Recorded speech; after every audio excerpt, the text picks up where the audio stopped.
حضرت سعد رضی اللہ تعالیٰ عنہ نے ایک مقام پر یہ بھی عرض کیا تھا، ابو داؤد شریف میں موجود ہے کہ یا رسول اللہ صلی اللہ تعالیٰ علیہ وسلم، میری ماں کا انتقال ہو گیا، ان کی طرف سے کچھ کرنا چاہتا ہوں، کیا کروں؟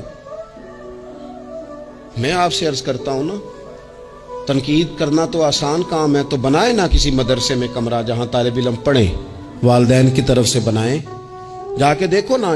یہ بات کرنا تو آسان ہے کہ ہسپتالوں میں ایک بیڈ پہ 4 لوگ پڑے ہیں، تو آپ اپنے والد صاحب کی طرف سے ہسپتال میں 2 کمرے بنوا دینا، آپ کو 20 بیڈ پہنچا دینا۔ آپ جا کے بات کریں کسی ٹرسٹ والے سے اور کسی سرکاری ہاسپٹل والے سے کہ لائنوں میں لگے ہوئے ہیں لوگ، ہارٹ کا پیشنٹ جو بیچارہ قریب ہو جاتا ہے موت کے اور اس کا ٹیسٹ ہی نہیں ہو پاتا، مشینیں نہیں چلتی، تو آگے بڑھے نا۔ کیا یہ کام نہیں ہے؟ دور بیٹھ کر تنقید کر دینا اور تھوڑی دیر تبصروں کا مزہ لے کے چپ کر دینا، یہ تو کوئی بھی کر لے گا، لیکن عملی اقدام کس نے کرنا ہے؟ حضرت سعد نے عرض کی حضور اماں چلی گئی ہے، ان کے لیے کیا کروں؟ تو شارحین حدیث کہتے ہیں شاید میٹھے پانی کے کنووں کی بعض جگہوں پہ کمی تھی، کریم نے فرمایا پانی کا احصال ثواب کر۔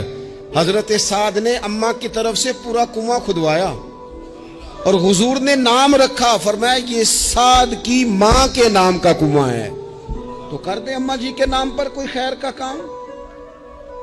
اگر اور کچھ نہ ہو سکے تو اگر گلی ہم نے تنگ کر دی ہے نا، تو ابا جی کی طرف سے وہ کشادہ کر دیں، اس کا بھی ثواب ہوگا انشاءاللہ۔